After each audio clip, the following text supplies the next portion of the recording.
Hello, looters. Today, I, Flutes, would like to talk to you about a concept of enhanced spell components, a way of rewarding your spellcasters for D&D 5th edition coming up.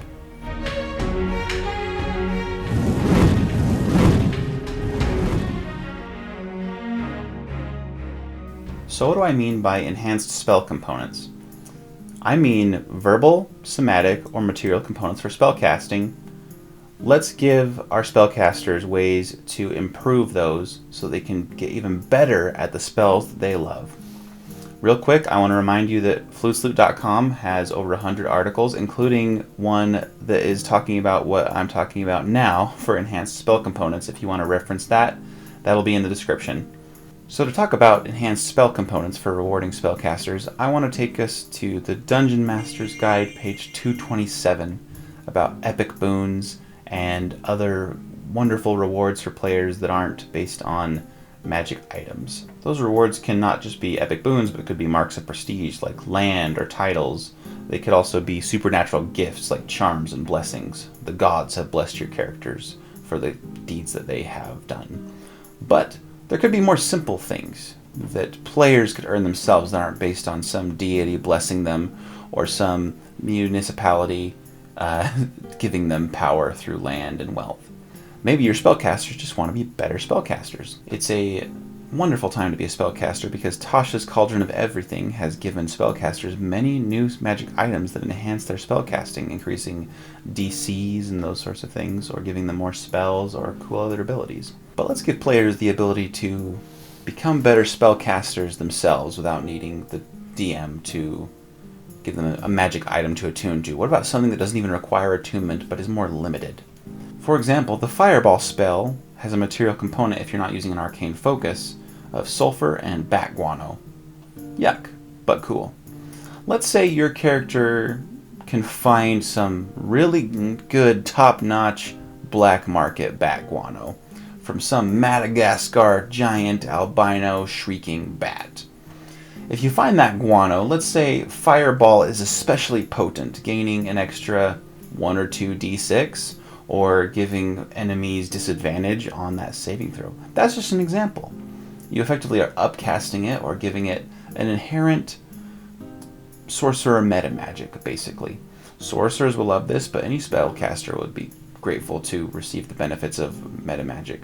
You could make this new bat guano get used up by the spell because it's so potent, or it could be something the player could just always have, and they are always better at casting Fireball. Sorcerer meta magic is an excellent way to gain some inspiration for how you could enhance spells using this concept. Sorcerer meta magic is an excellent rubric to follow for how you can improve spells in this way. Other ways, other than material components that are extra cool, could be verbal and somatic components. Your spellcaster could learn special hand signs that only the hags of the Shadowfell normally know for having especially potent illusions that are not easily detected. Maybe an ancient dragon knows special words for spellcasting in Draconic that make a spell especially potent for enchanting the minds of others. You just need to get these creatures that are legendary and ancient to teach them to you.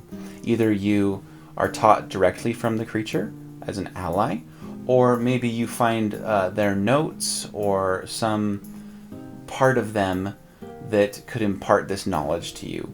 Hags could have their spell books or writings or weird components. Maybe you have to eat something really nasty to gain whatever foul tongue they use to cast spells. The dragon concept reminds me of Skyrim, how the Dragonborn can go from different ruins to learn new Draconic words, to learn shouts, actual like new spells, or enhance the shouts they've already learned.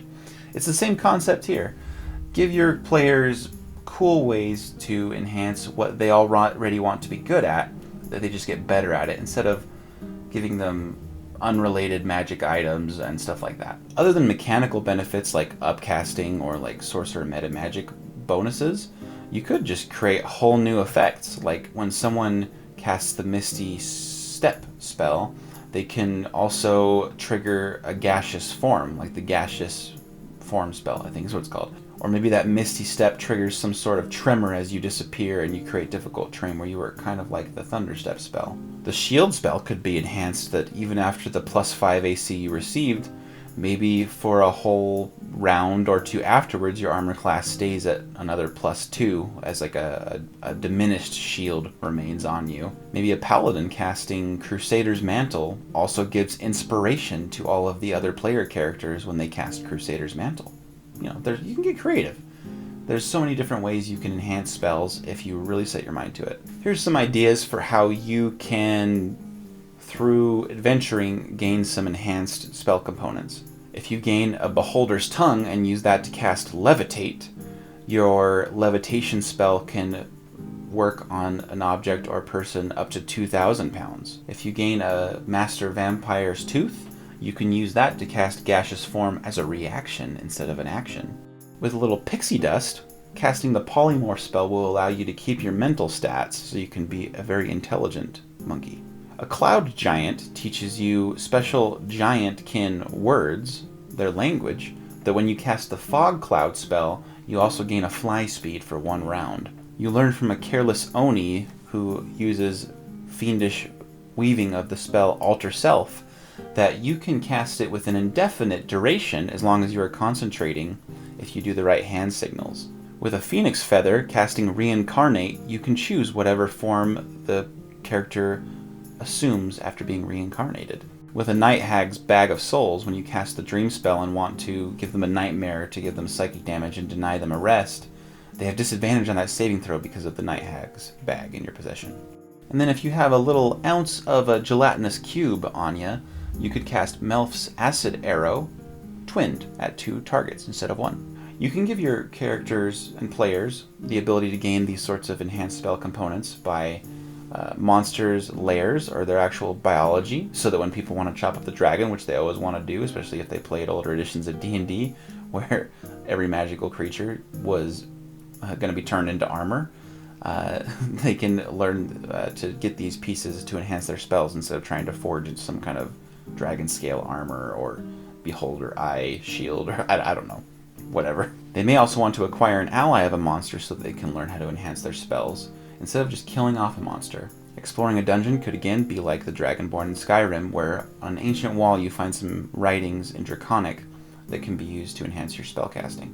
If you have a spellcaster's stronghold, like a wizard's tower, as inspired by Matthew Colville's book Strongholds and Followers, which I did enjoy, I haven't been able to use it in a long-term campaign yet, but if you have a stronghold where you're putting all your wealth to use, you could have people researching ways to enhance spells, so you can gain those from your underlings and actually putting your wealth towards becoming a better spellcaster. During your downtime, maybe instead of learning new spells as a wizard, you just want to get really good at one spell. So you tell the DM, I want to practice this one spell day after day after day, when I could be learning new spells from the other wizard's spellbook. Again, going back to epic boons, the gods themselves could bless you with enhanced spellcasting as you become especially attuned to the weave and your mortality is not so limited in what kind of spellcasting you can achieve. You may also just visit the Feywild a little too long, and that magical energy may corrupt or enhance, however you want to look at it, your physiology and spellcasting. Maybe you grow little satyr horns, and you become especially good at enchantment magic. DMs also take note that this enhanced spell component type of reward is a fun way, an effective way, to help players who are making, let's say, suboptimal choices. They're not picking the best spells. Like, let's say someone is using the Find Trap spell, which is notorious for being bad. Try to make it a better spell. Instead of you could just homebrew the spell to be better, or you could reward that player by making them the best Find Traps caster while everyone else uses the base version that's not so great. I think this will also encourage spellcasters within the party to help one another and talk about their spellcasting and roleplay it, because they know that you as the DM may reward them with ways to discover and invent improved spellcasting between the lot of them. So that's my concept of enhanced spell components. Let me know, does this sound fun to you? Do you want to use it? Would you rather just homebrew spells to be better? Cast sending in the comment section below and visit flutesloot.com and comment there as well, or otherwise contact us. We'd love to talk D&D with you. I'd especially like to know if this concept was implemented in your game and how it went. That would just be so rewarding to me to know that I made a difference in someone's game. So again, this is Flute Salute, signing off for today. I'll see you in the next one.